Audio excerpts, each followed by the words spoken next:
Hi, lovely souls. It's Jessie Lee Ross of Lone Folk Studio, and I wanted to take the opportunity on this drizzly gray day to talk a little bit about the cycle of grief. It's raining outside. You can probably hear the rain in the background. The lighting is terrible, but I just had an urge to share what I'm currently going through and things that have been on my mind and more things that have been helping me. I don't really have any sort of structure for this video. There's no list to keep me on task. Just really kind of want to just have an open conversation with myself. Basically just saying the word for word advice that I've been getting from my therapist lately, just in case, no one's really said these things to you recently, or if they just maybe of some help to you. So I've been a little quiet recently. I've been a little bit at a loss of words. I've been having another wave of my personal grief coming over me, and it's really funny because I've been making big strides in my healing process lately. I just had a big thing happen this past weekend. I had my first live music show in 3 years, and it was really great. It was, it felt like a moment of coming back to life within myself, and I guess it's just funny how big moments of growth like that and process in your healing, sometimes they get coupled with really big waves of grief, Sometimes good things and bad things come hand in hand, and that kind of seems to be the way that, the grief process works sometimes. And I guess just going through, preparing for the show and feeling these changes within myself just sort of brought up a lot of the things that I've gone through, a lot of the unprocessed grief. My personal grief it's very layered, but the biggest, most recent layer has been I lost one of my sisters 2.5 years ago, and it was very sudden,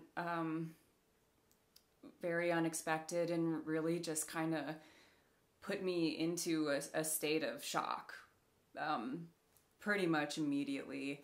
And I guess that's that's the main part of the grief process that I want to talk about, just how much, especially when you experience something really traumatic, you go into this state of shock sometimes. There's a term for it. It's just traumatic shock.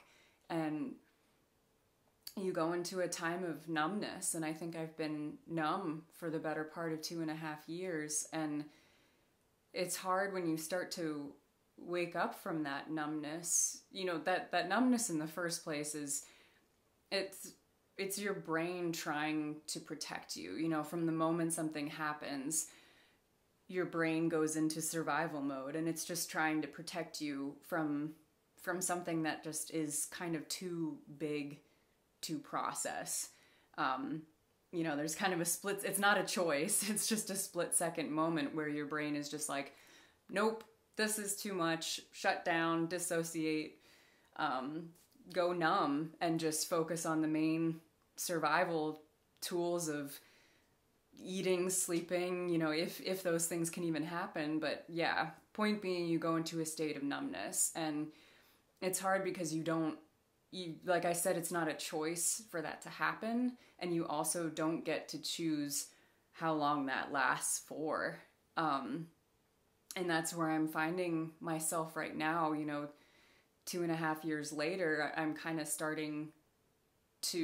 the numbness is wearing off. I'm starting to feel again, and it's almost like some days it's almost like it just happened. And it's a hard place to be at because you want want to talk to people, you want to let people know where you're at, and it sometimes feels embarrassing or just frustrating to be saying, you know, I'm still there. I'm just right back there. I'm right back at the thing that happened however many years ago. And yeah, it's just frustrating to feel like you haven't made progress. It sometimes feels like you haven't made progress. You're just kind of like, why am I still here? You know, 2.5 years is no time.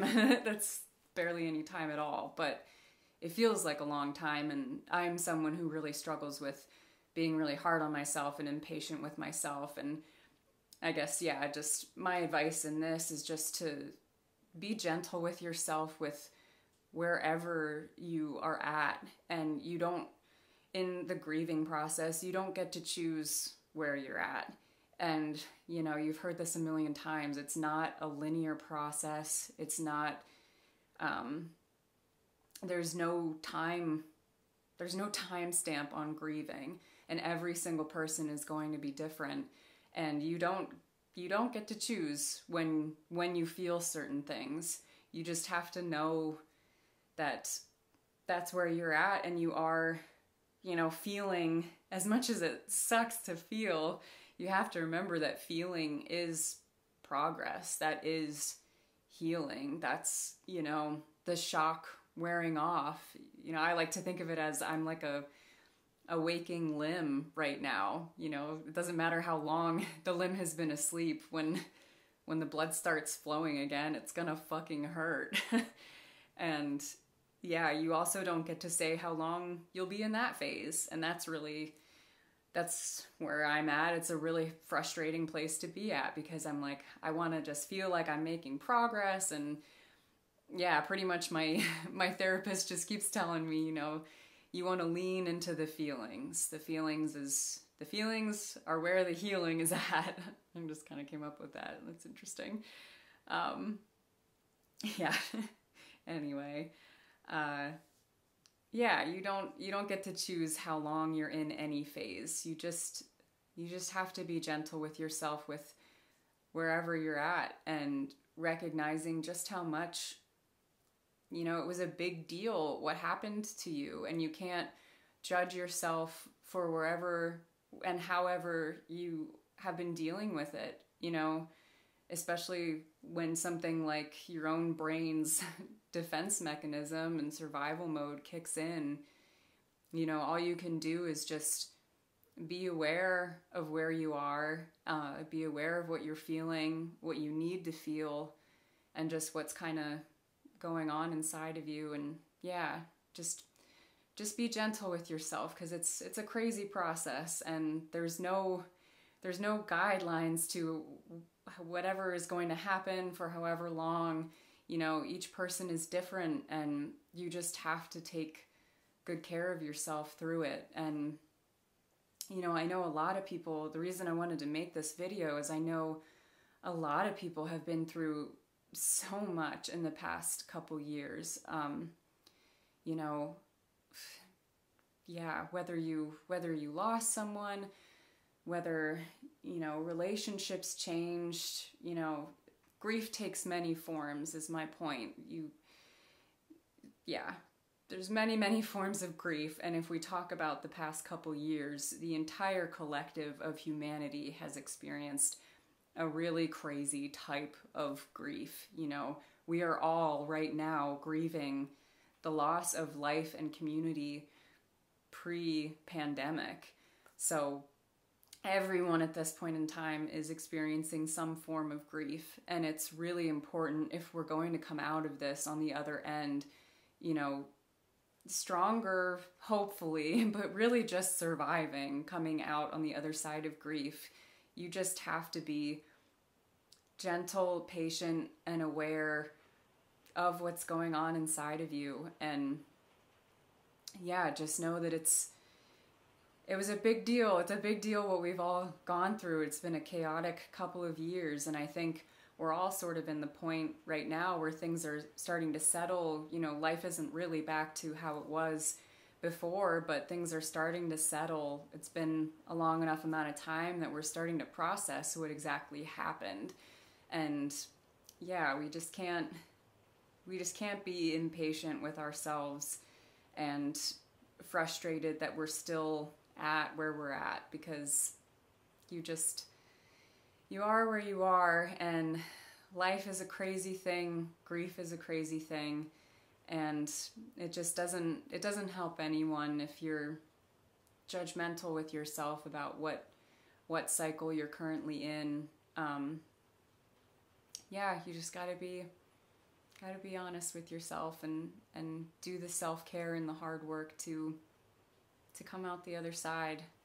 And yeah, I think that's about it for today's video. I hope maybe a little bit of this was helpful for you. Please feel free to reach out if you'd like to talk further. And yeah, of course, check out our website, our art and ritual and sound healing offerings that are, of course, intrinsically tied into the cycle of healing that we all go through. So yeah, thank you for being here.